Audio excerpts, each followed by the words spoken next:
G'day guys, Jim Harnwell here from Fishing World magazine. Just going to run through wash fishing and wash fishing from a boat. Now washes are the turbulent areas between rocks and the sea. They're fantastic spots to fish for a whole variety of fish. A lot of people fish off the rocks, but you can actually do the same sort of thing out of a boat. Now the species you're going to target in southern New South Wales are salmon, tailor, kingfish, and then you've got other species like snapper, brim and black drummer. Now you can target these fish with baits or with lures, as I prefer. I like to use poppers, small metal raider type lures, and also 4 and 6 inch soft plastics. And for the brim and drummer, I like to use a 3-inch soft plastic. It's a pretty easy technique. There's a few important safety rules you've got to know about. Obviously you can't do it in a massive swell.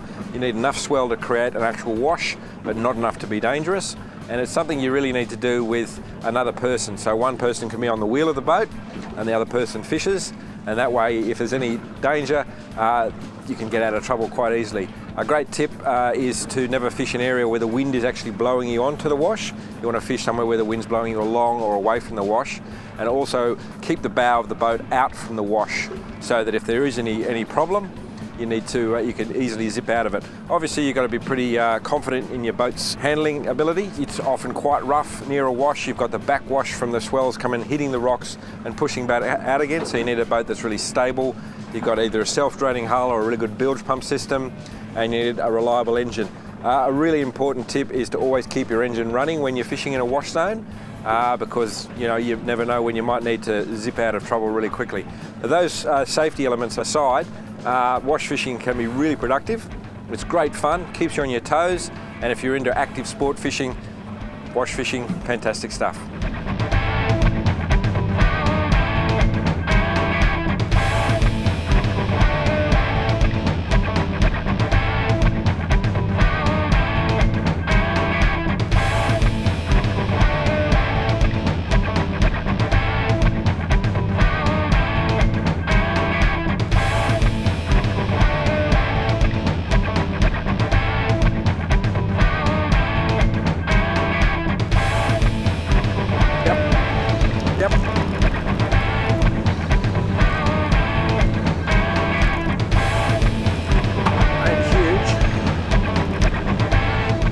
So there you go, nice little wash brim.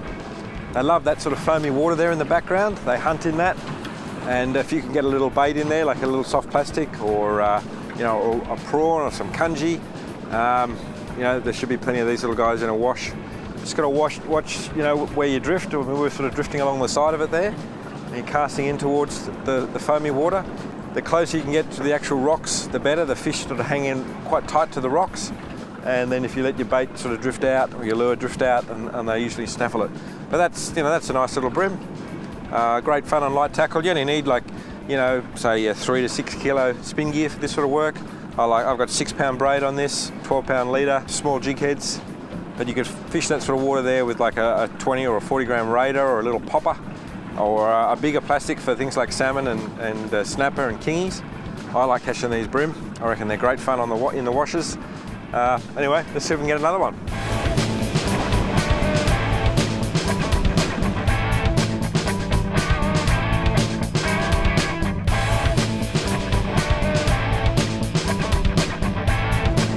Another brim.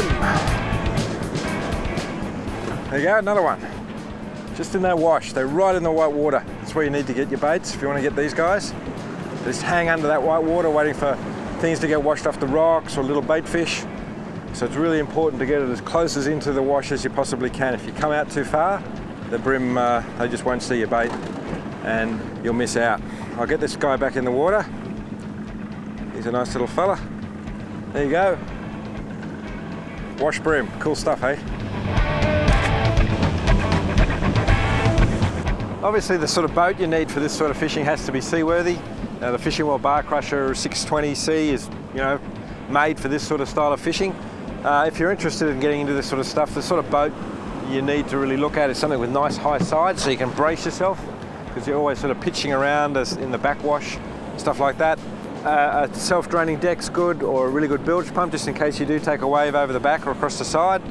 But I reckon that the fact that the Bar Crusher has got nice high sides, nice wide gunnels, you can brace yourself quite nicely, sort of lean into the swells, It's really important to be able to do that, because otherwise you're falling all over the place and you can damage yourself or break rods, that sort of stuff.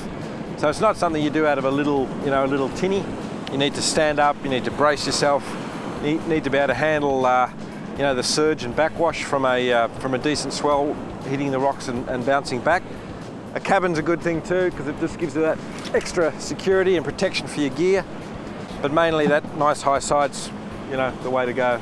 And for my sort of fishing, this Bar Crusher 620C really fits the bill. I do a lot of this wash fishing around Jervis Bay, and the stability factors are important as well. Bar Crushers have got a internal sort of ballast chamber which fills up full of water when you're stopped, and that aids a lot in reducing the roll and pitch in this sort of a messy little sea we've got here.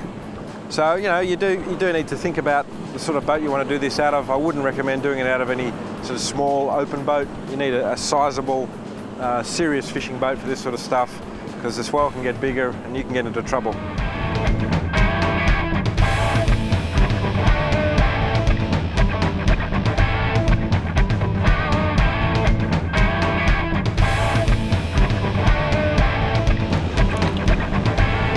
Trevally.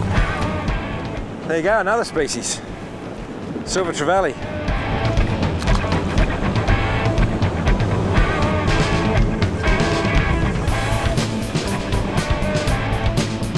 Sergeant Baker.